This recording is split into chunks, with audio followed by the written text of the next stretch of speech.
নতুন সাজে বিছানাটা বেশ ভালোই লাগছে। তো সকাল সকাল সব কাজ কমপ্লিট আমার। এখানে নতুন পাঞ্জাবি বের করে দিয়েছি, সঙ্গে ঘড়ি আর রুমাল তো আছেই। তোমাদের দাদা এখন রেডি হয়ে যাবে নামাজ পড়তে, তার ফাঁকে আমি চলে এসেছি। এখানে ডালপুরি আর পায়েস করেছিলাম, তো তোমাদের দাদা ডালপুরি খাবে না, পায়েসটাই অল্প করে খেয়ে যাবে। তো ওর জন্য বেড়ে নিচ্ছি, 2 চামচের মতো খাবে, তাই বেশি খুললাম না, অল্পই নিলাম। তো এই যে এখানে আমার আয়রা সোনা ঘুম ভেঙে গেছে, ঘুম ভাঙতে না ভাঙতে ওকে সবাই ঈদি দিতে চলে এসছে। আর ওর মেহেন্দিটা দেখো না কত সুন্দর কালার এসছে, আর মেহেন্দি পুরো ঘুমের ভারে ঘেটে দিয়েছে। তো এই যে খুব সুন্দর লাগছে, আর ঘুম ভাঙছেই না, ঢুস ঢুস করে উল্টে যাচ্ছে, কারণ ওর তো এত সকাল সকাল উঠা অভ্যাস নেই। তো এই যে তোমাদের দাদা সবাইকে ঈদি দিচ্ছে। ফার্স্টেই তো মেয়ের চান্স, ফার্স্টে মেয়ে হাত পেতে নিচ্ছে কত সুন্দরভাবে, মাশাআল্লাহ। এই যে কত সুন্দরভাবে টাকাটা নিয়ে নিচ্ছে এবার।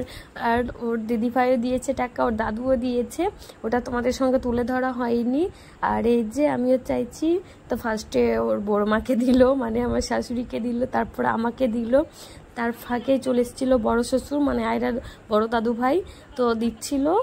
ঈদ মুবারক সবাইকে। আশা করছি তোমাদের ঈদটা অনেক ভালো কাটবে, আমাদেরও ইনশাল্লাহ এখন তো ভালোই কাটছে, বাকি দিন তো পড়েই আছে। তো আমি সকাল সকাল রেডি হয়ে গিয়েছি, এখন নর্মাল এমনি একটা সুতি শাড়ি পরেছি, কত যুগ পর শাড়ি পরলাম। এই বিয়ের পরপর 2 দিন পরেছিলাম, তারপর আর পরা হয়নি, নাইটি আর কুর্তিতেই পার করলাম দিনগুলো। তো আজকে ফাইনালি একটু ভাবলাম যে একটু শাড়ি পরি। তো শাড়ি এই যে এই ব্ল্যাক কালারের শাড়িটা পরেছি, আর তেমন কোনো কিছু সাজগোজ করিনি। আর আমার সোনা একটু রেডি হয়ে গেছে, দেখ রেডি হয়েছে। আর ওর তো রেডি করা মানে করেছিলাম এক, আর অবস্থা করেছে। তুমি একটু উঠে দেখিয়ে দাও তো।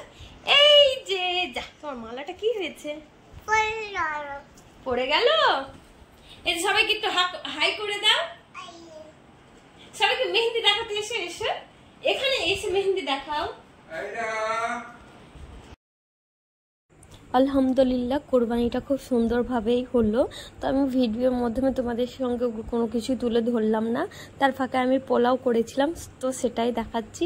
তো সন্ধ্যার বেলা একটু বেরিয়েছিলাম মেলা ঘুরতে যাওয়ার জন্য। দেখতে পাচ্ছ সুজাপুরে কত ভিড়, আমরা এখানে দাঁড়িয়ে ভাবনা চিন্তা করছি যে এই রাস্তা ক্রস করব কিভাবে।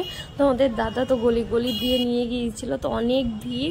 আমি জীবনের ফার্স্ট ঈদের সময় সন্ধ্যাবেলা আসলাম ঘুরতে, তো দারুণ লাগছিল, কিন্তু অনেক ভিড় ছিল। তো এই যে বেশি কিছু ঘুরিনি, এই যে বাইকে চেপে চেপেই সবটা পার করলাম। আয়রার জন্য কয়েকটা খেলনা নিয়েছি জাস্ট, আর কিছুই না, কারণ পা রাখার জায়গা নেই। তো চলো টাটা।